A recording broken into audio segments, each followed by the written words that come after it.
Hello everyone, this is Nilesh Kumar Gupta and you are watching NG physics classes. पिछले term पे मैंने आप लोगों को एस्ट्रोनॉमिकल टेलीस्कोप बताया, साथ साथ मैंने आपको कंपाउंड माइक्रोस्कोप और एस्ट्रोनॉमिकल टेलीस्कोप के बीच में डिफरेंस बताया। क्लियर? उसके बाद हमारे सामने कुछ एक सवाल दिए हुए हैं, वो सवाल हम लोग करने जा रहे हैं। अगला सवाल हमको जो दिया है वो कह रहा है एक टेलीस्कोप है जिसकी मैग्नीफाइंग पावर 15 है और रिलैक्स स्टेट में उसकी length of the tube 80 centimetre है। तो कह रहा है calculate the focal length of the objective lens and focal length of the eye lens. ऐसा बोल रहा है आपको। रिलैक्स स्टेट दे रहा है तो m इज इक्वल टू 15। तो मुझे मालूम है रिलैक्स स्टेट में फॉर्मूला होता था मैग्निफिकेशन का, m is equal to minus का FO अपॉन FE। अगर मैं माइनस हटा दूंगा, माइनस केवल ये बताता है कि इमेज उल्टा बन रहा है या सीधा बन रहा है। अगर मैं माइनस हटा दूं यहाँ पर तो मैं यहाँ पर जो भी बात कर रहा हूँ वो न्यूमेरिकली कर रहा हूँ, मुझे इमेज उल्टे सीधे से कोई लेना देना नहीं है। सारी समझ में आ रही है आप सभी को? मैग्निफिकेशन दे रहा है 15 is equal to FO upon FE। Cross multiply कर दूंगा तो FO is equal to 15 FE। Equation number 1। आगे उसने मुझसे बोला है length of the tube 80 centimetre है रिलैक्स स्टेट में। तो मैंने एस्ट्रोनॉमिकल टेलीस्कोप में कल पढ़ा था रिलैक्स स्टेट में लेंथ ऑफ द ट्यूब होती थी L बराबर FO प्लस FE। ऐसा हम लोगों ने कल पढ़ा था। लेंथ हमारे को 80, FO बराबर 15 FE है। तो ये मैंने देखा 15 FE plus FE, 15 FE plus FE 16 FE, 16 5 से 80। तो FE is equal to 5 centimetre. उम्मीद करता हूं आप लोग समझ गए होंगे। Put the value of FE, put the value of FE in equation first. Equation first में मैं FE की वैल्यू रख रहा हूं 5। FE की वैल्यू 5 रखूंगा तो FO is equal to 15 into 5 बोले तो 75 सेंटीमीटर। सेम क्लियर है सभी को? Note it down. इसके बाद हमारे को अगला क्वेश्चन दिया है, वो कह रहा है एक टेलीस्कोप है, उस टेलीस्कोप में focal length of the objective lens is 120 centimetre और मैग्निफिकेशन अगर आप 25 टाइम चाहते हैं तो focal length of the eye lens कितना है। क्लियर है? तो m इज इक्वल टू अपन ने रिलेशन बढ़ाता है FO अपॉन FE। बोले भैया m is equal to, minus मैंने नहीं लगाया, इसका मतलब न्यूमेरिकली। FO हमारे पास है, m की वैल्यू हमको दे रहा है 25 इज इक्वल टू FO आपका 120, FE हमें फाइंड आउट करना है। तो FE is equal to 120 upon 25। 5 5 से 25, 5 2 से 10, 5 4 से 20, 5 1 से 5, 5 4 से 20, बचा 4, 5 8 से 5। तो FE is equal to 4.8 centimetre.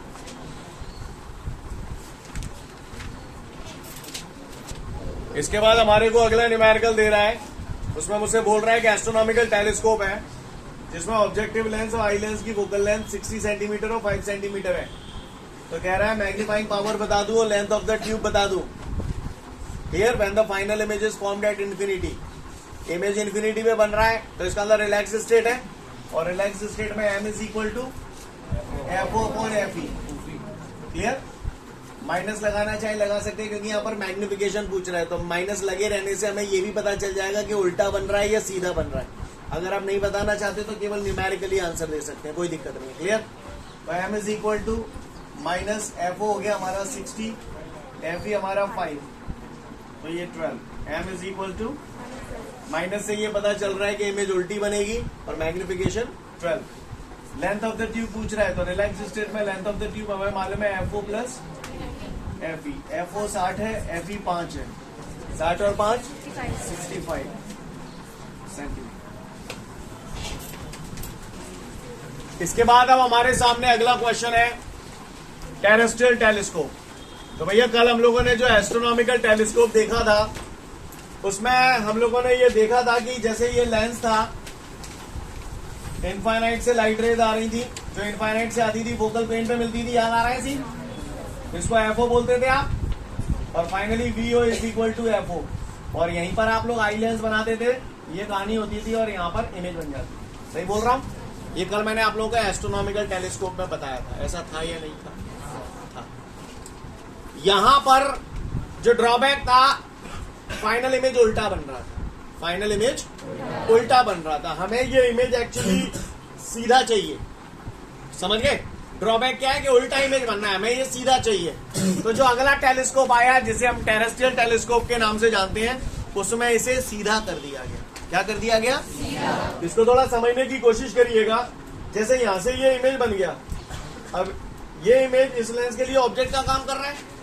अगर ये ऐसे की बजाय ऐसे होता तो पहली रे पैरेलल जाती, फोकस से चली जाती, दूसरी ऑप्टिकल सेंटर से जाती, तो यहाँ पे सीधा बन जाता है ना।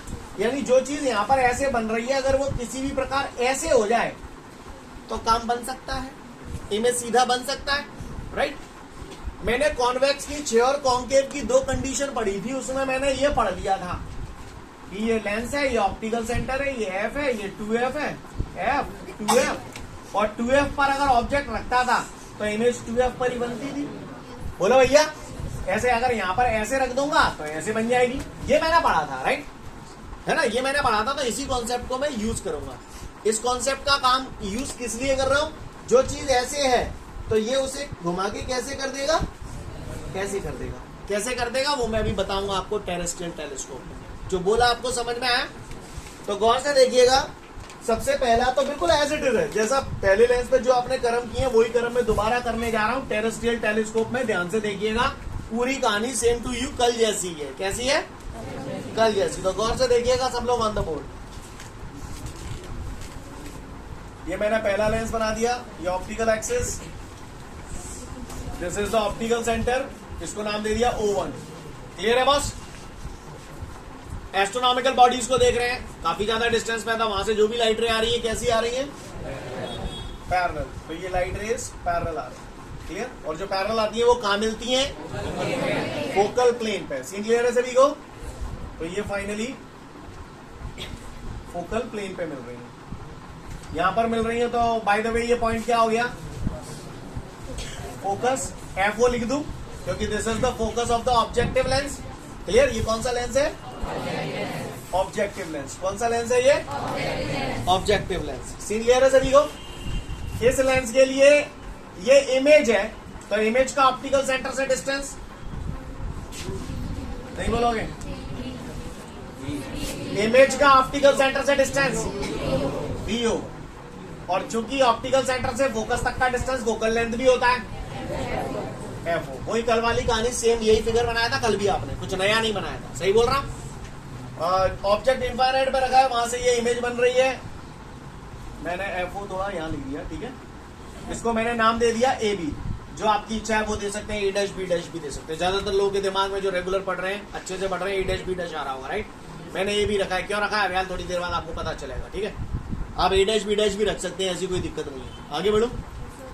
अब मैंने क्या किया, अगर यहीं पे ऐसे आई लेंस अड़ा दूंगा तो ये तो इमेज उल्टा बन जाएगा। तो मैंने यहाँ पर क्या किया, यहाँ पर मैंने एक एक्स्ट्रा लेंस अड़ा दिया। आई लेंस से पहले मैंने एक एक्स्ट्रा लेंस अड़ा दिया। ये इसका ऑप्टिकल एक्सिस, ये इसका ऑप्टिकल सेंटर, ये इसका F और ये इसका 2F। यानी दूसरा लेंस मैंने कुछ इस प्रकार अड़ाया कि इस लेंस का 2F जो है बिल्कुल FO पे ही जाए। क्लियर? तो इस लेंस के लिए ये ऑब्जेक्ट का काम कर रहा है। ये 2F है, तो इस पॉइंट का ऑप्टिकल सेंटर से डिस्टेंस कितना होगा? माइनस का 2F। बोले भैया सही जा रहा हूं मैं? इमेज बनाते हैं। पहली रे पैरेलल है तो फोकस से जाएगी, दूसरी यहां पर काट गई, यहां इमेज बन गई। B से रे निकली, यहां पर काटी, B' A'। सीन क्लियर है? पैरेलल आई थी, फोकस से गई F और ये 2F। तो मुझे बता सकते हैं ये डिस्टेंस कितना हुआ? 2F। आप मुझे ये बता सकते हैं यहां से लेके यहां तक का डिस्टेंस कितना हुआ? 2F ये, 2F ये, टोटल 4F हो गया। आपको बात समझ में आ रही है? अब उसके बाद अब आप गौर से देखिए, ये आई लेंस अब मैंने फिर यहां लगा दिया।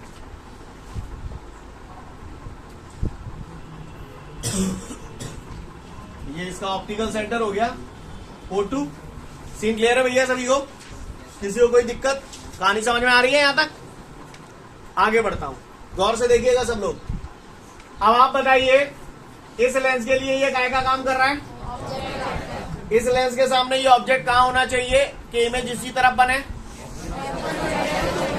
ऑप्टिकल सेंटर और बस फोकस के बीच में। तो इस लेंस का फोकस कहां बनाऊं? इधर बनाऊं या इधर बनाऊं? तो ये मैंने फोकस बना दिया। ये कौन से लेंस का फोकस है? आई लेंस का। इस लेंस को हम लोग बोलते हैं आई लेंस। लिसन, इन दोनों के बीच का जो फील्ड है वो ये है, और इस फील्ड के अंदर ये जो लेंस यूज किया जा रहा है इसको हम लोग बोलते हैं फील्ड लेंस। क्या बोलते हैं?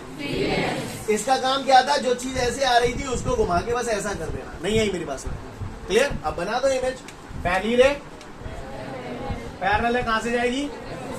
सेकंड फोकस से। सही जा रहा हूं?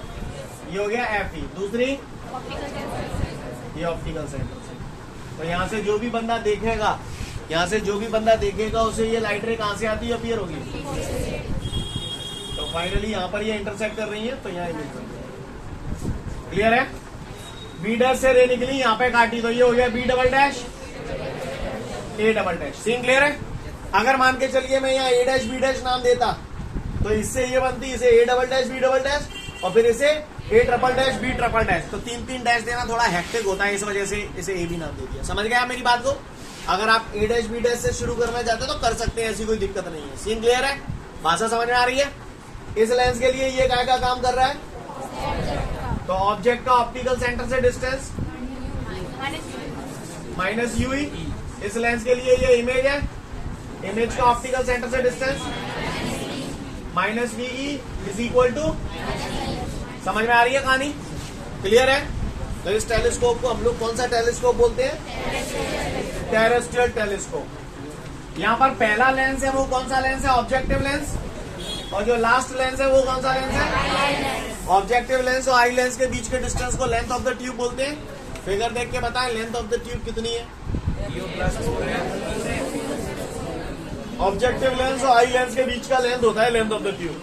तो ये हो गया यहाँ से यहाँ तक का VO, यहाँ से यहाँ तक का 4F और ये छोटा सा टुकड़ा U। समझ में आई? थोड़ी देर बाद पूछूंगा तो बता देना। क्लियर? तो ये बना हमारा टेरेस्ट्रियल टेलीस्कोप। कौन सा telescope? Terrestrial telescope. Scene clear है सभी को? कोई दिक्कत?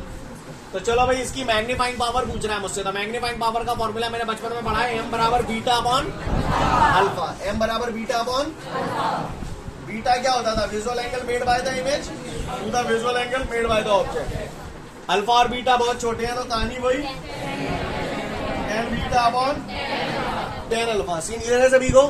किसी को कोई दिक्कत? आगे बढ़ जाऊं तो M is equal to beta upon alpha. ये मैंने किया, अल्फा और बीटा बहुत छोटे हैं तो tan beta upon tan alpha. तो M इज इक्वल टू सबसे पहले बीटा। बीटा मुझे मालूम है visual angle made by the image at the eye lens. Image कहाँ है? ये रही, वो आई लेंस ये रहा। तो angle made by the image, ये एंगल हमारा बीटा हो गया। और अल्फा क्या है? Visual angle made by the object. Object कौन है इसमें? इनफाइनाइट पे रखा है, तो वहां से जो भी लाइट रे आएगी वो ये एंगल अल्फा।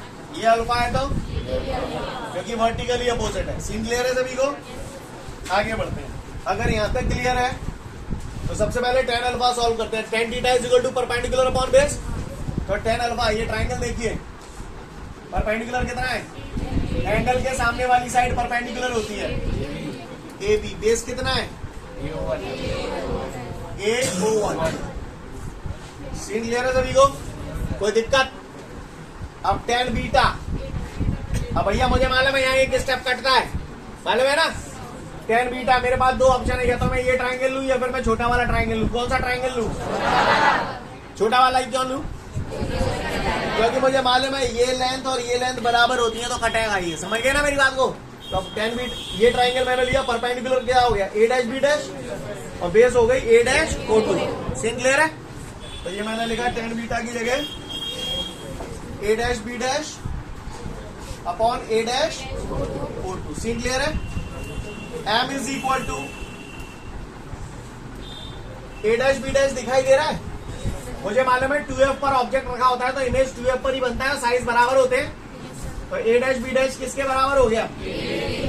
AB के बराबर। तो A dash B dash is equal to minus AB लिख दूं क्योंकि ये ऊपर की तरफ है, ये नीचे की तरफ है। सीन क्लियर है?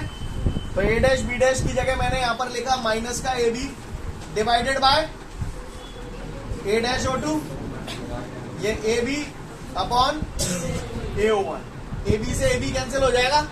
सीन क्लियर है सभी को? M is equal to minus AO1 ऊपर पहुंच जाएगा A dash O2। Scene clear है सभी को? आगे बढ़ू, बताइए भैया। M is equal to minus AO1 कितना है, AO1, VO लिख दूं चाहे FO लिख दूं, बात एक ही है। A-O2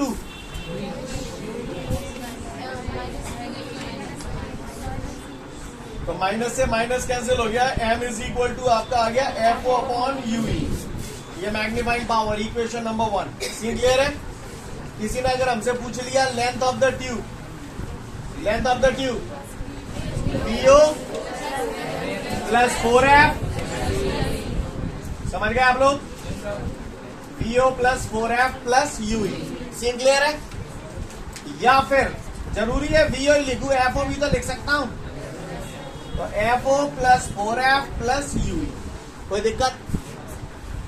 अब इसके बाद दोनों cases, case number first in relax state, relax state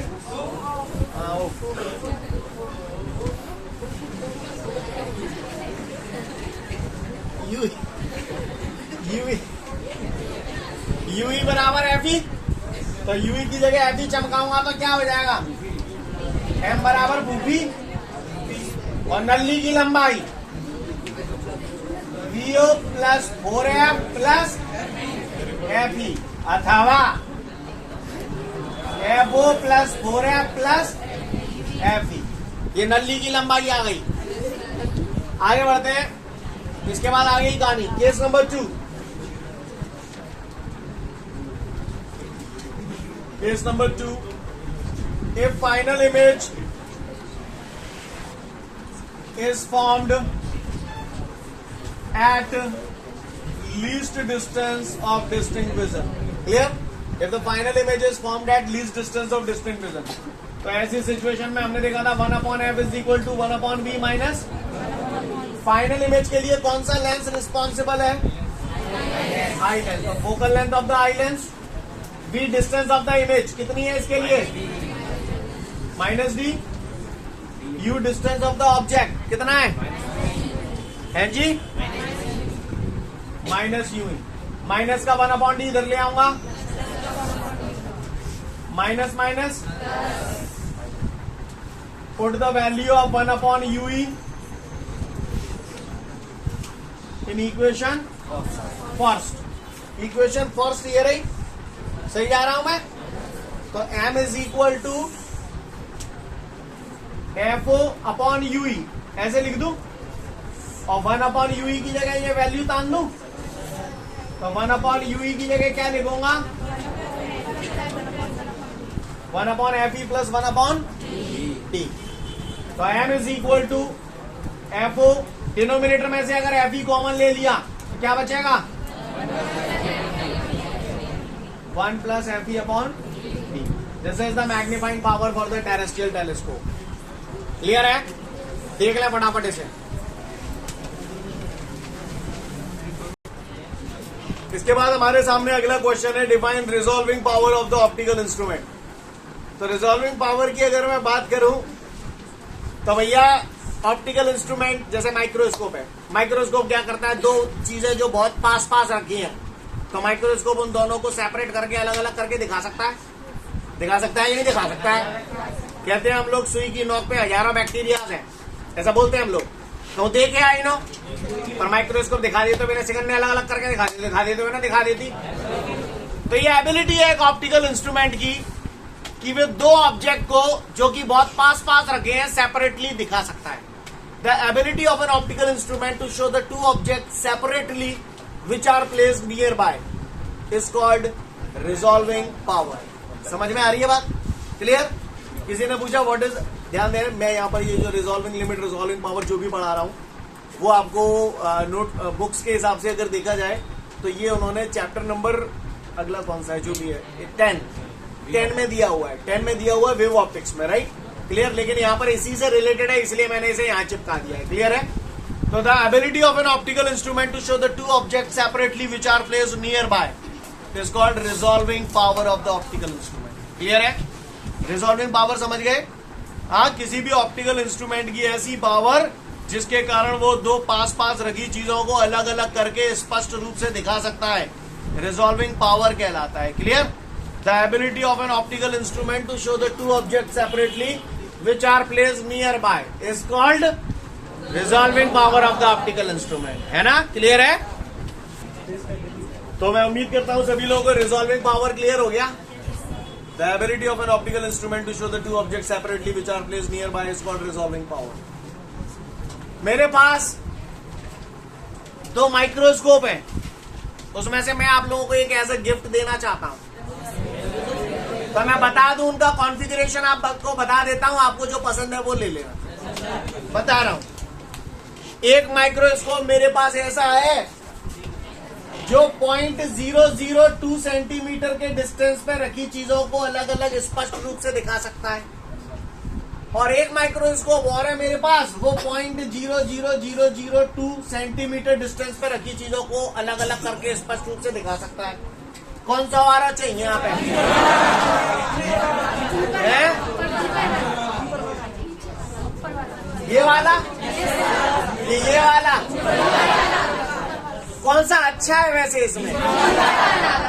ये वाला अच्छा है?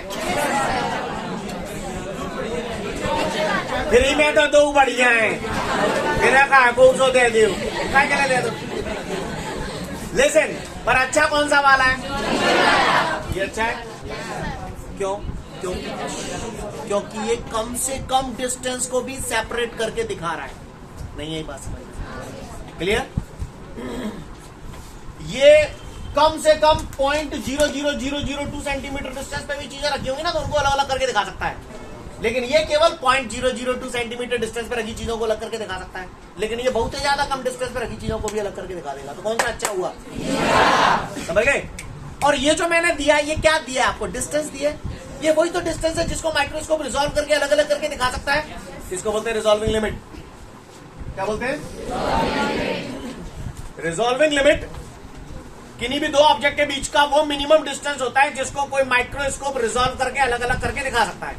जैसे मैंने बोला, मेरे पास एक माइक्रोस्कोप है जिसका रिजॉल्विंग लिमिट 10 सेंटीमीटर है, तो इसका मतलब यह है कि वो 10 सेंटीमीटर पर रखे दो ऑब्जेक्ट को अलग अलग करके दिखा सकता है। अगर डिस्टेंस दो ऑब्जेक्ट के बीच का 10 सेंटीमीटर से कम हो जाएगा तो वो नहीं दिखा पाएगा। नहीं, यही मेरे पास सीन क्लियर है?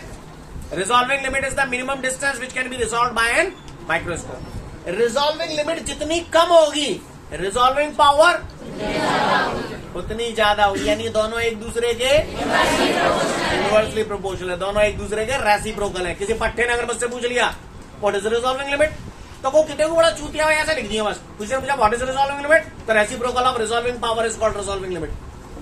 किसी ने पूछा what is resolving power, reciprocal of resolving limit is called resolving power. नहीं, यही मेरी बात समझ। वैसे मेन डेफिनेशन समझ में आई? रिजॉल्विंग पावर होती है the ability of an optical instrument to show the two object separately which are placed near by is called resolving power.